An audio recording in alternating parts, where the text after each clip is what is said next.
ప్రభుత్వ ఉద్యోగులందరూ వ్యతిరేకంగా ఉన్నారు జగన్ ప్రభుత్వం మీద. వాళ్ళందరూ ఓట్లు వేసేస్తారు, మాకు మొన్న టర్నౌట్ అయిపోయింది పోస్టల్ బ్యాలెట్లో అన్నట్టు తెలుగుదేశం పార్టీ నమ్ముతోంది.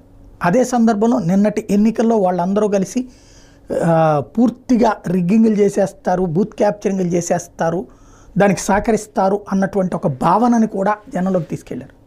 కానీ hats off to government employees.